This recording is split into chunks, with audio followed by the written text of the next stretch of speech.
So I recently bought the Apple Magic Keyboard for my 11-inch iPad Pro because I wanted a really high quality keyboard and case. And now I've been using it over the past couple of days. I'm going to tell you all of the good and bad things I've found, the highs and the lows, the pros and the cons. In this video, we're going to get into everything, including whether or not I would recommend buying one if you're thinking about doing so. So let's get started.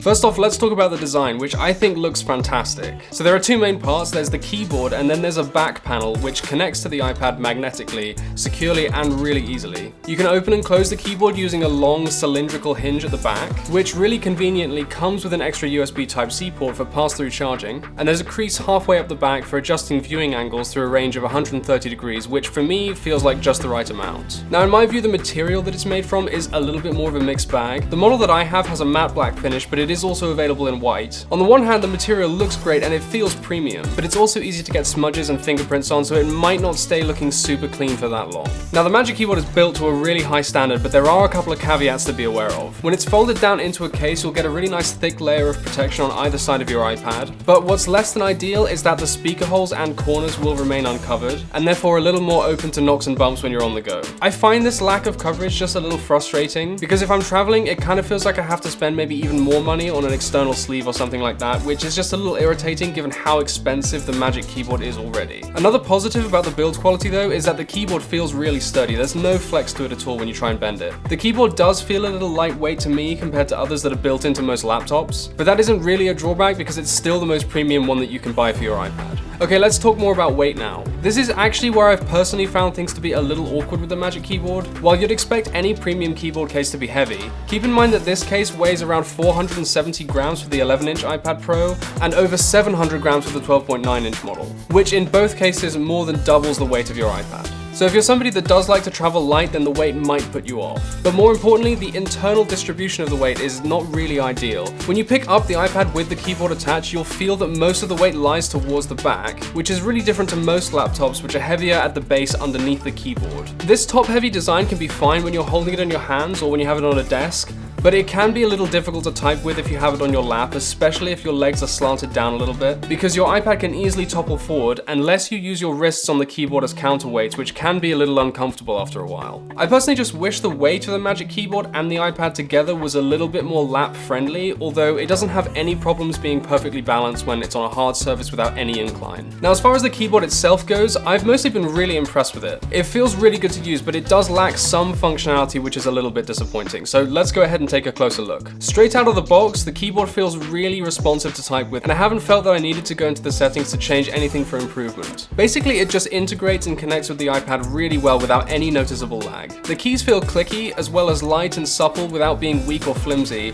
and they make typing just kind of feel like you're gliding over the keyboard while your iPad is just picking everything up that you're doing instantaneously. All of that is a massive plus. But that's not to say that the keyboard feels perfect, and I personally don't think it does by any means. First of all, the floating position of the iPad has just felt a little bit awkward to me while I've kind of been up at the top of the keyboard pressing on the number pads. So sometimes when my hands are kind of so far up the keyboard, it just feels a little bit like the iPad is in the way, as if my hands are bumping around a little bit. Also, the keyboard is quite thin, so you're not going to get that much key travel, especially if you're used to typing primarily on a heavy-duty mechanical keyboard. And you're also not going to feel that much surface resistance off of the board. I personally haven't, compared for example to typing on a keyboard that I'm most used to, which is the one from my 2013 MacBook Pro, which has a bigger base to it underneath. At the same time though, I wouldn't say that the Magic Keyboard feels too thin to be comfortable to use. It definitely still gives enough resistance to feel like I can type on it very easily on my lap without it wobbling around loads. And also on harder surfaces like desks and tables, it just feels really well grounded. Now one issue is that I haven't been able to use the Magic Keyboard directly to access special characters, for example from foreign alphabets. With the iPad OS keyboard, if you hold down a key, then it'll often show variants of that character, which you can then just select.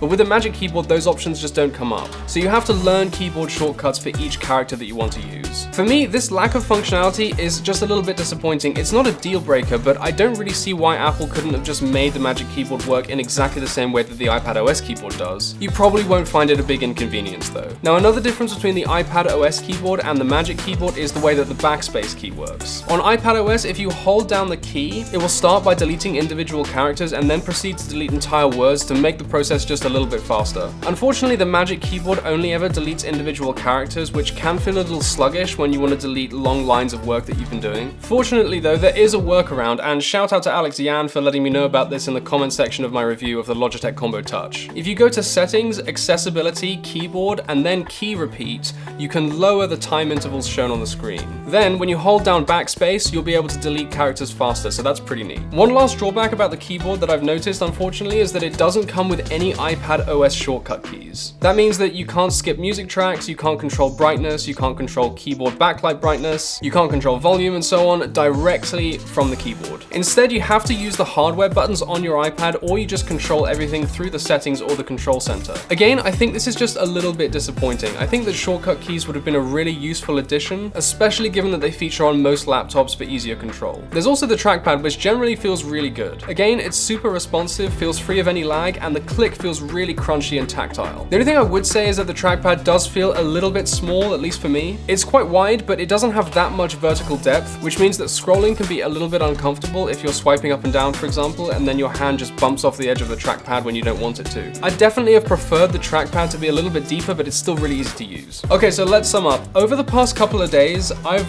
really enjoyed so much about the Magic Keyboard, even if it's far from perfect. Now, for many people, the most important question is going to be, is it worth the price and should you buy it? Now, I'll answer this question first by saying that as far as iPad keyboards go, I have never used one as good as this. It looks cool, it's responsive, it connects seamlessly, it feels great to use, and the extra USB-C port is just really convenient. It is a little disappointing in some areas, like the top-heavy design, the limited keyboard functionality, the lack of different configurations and positions available, and also the floating position of the iPad, which can just be a little bit awkward if you're typing up at the top of the keyboard. But if these drawbacks aren't deal breakers for you, you have the cash to burn, and you just want the best iPad keyboard available, then sure, I mean, you should absolutely go ahead and invest in the Magic Keyboard. But that, of course, doesn't mean that everybody should. The reality is that upwards of £279, or your country's equivalent, is a huge and frankly for many unnecessary amount of money to spend on an iPad keyboard and case. What's more, the price is going to be even higher, £329 to be exact,